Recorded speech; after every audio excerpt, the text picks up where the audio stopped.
Good morning and welcome to BVTV. The big news over the weekend was a cricketing scandal where members of the Australian leadership team have come out and said that there was a premeditated plan to tamper with the ball in the South African test. Now, with this being BVTV, I don't want to spend too much time on that subject, so I think we should rattle straight along to the US Fed. The US Federal Reserve under Jerome Powell hiked interest rates last week and continued to emphasise that the economy is operating at close to full capacity and that growth will continue for the immediate and medium term.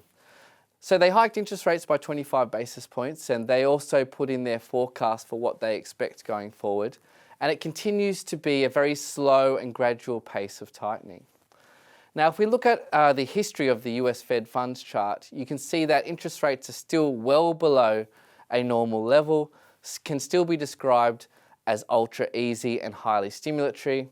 And for us, we think that the Fed is a bit behind the curve and they should actually be hiking interest rates more aggressively in order to stop any sort of inflation pressures that may be building in the US economy, particularly with US President Donald Trump's fiscal stimulus plan likely to come into action relatively soon.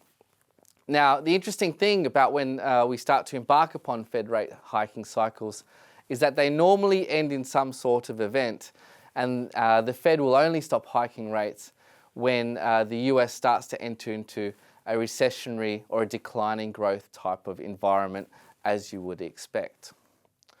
Now, many bond investors are starting to try and understand what this means for bond yields. As I said, at M&G, we are short duration, so we think that yields will continue to rise from here. However, if you look at this next chart, which is the correlation between the height of Fed chairs and bond yields, we may see some upward pressure given Jerome Powell is taller than Janet Yellen, the previous Fed chair. Now, coming back over here to London and looking at the Bank of England, it looks like the Bank of England will probably hike rates in May.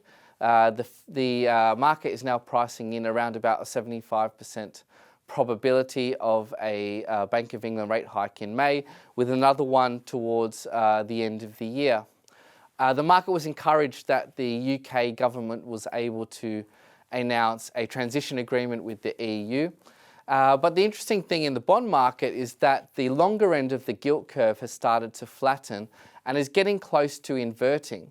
Now, this could be a key recessionary indicator, suggesting that the bond market thinks that whilst short-term the UK economy is strong enough to hike interest rates, over the longer term the UK faces significant challenges, perhaps because of Brexit, and will likely see a declining growth environment, one in which interest rates will have to fall.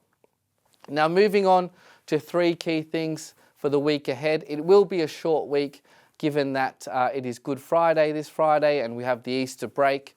The focus will very much be the US consumer. We have personal consumption expenditure readings out of the US. We also have US consumer confidence, and we'll get an update on the German unemployment rate as well and the labour market in Europe's largest economy. And with that, a very sad Australian here sitting on the couch in London, and I wish you all a very good week.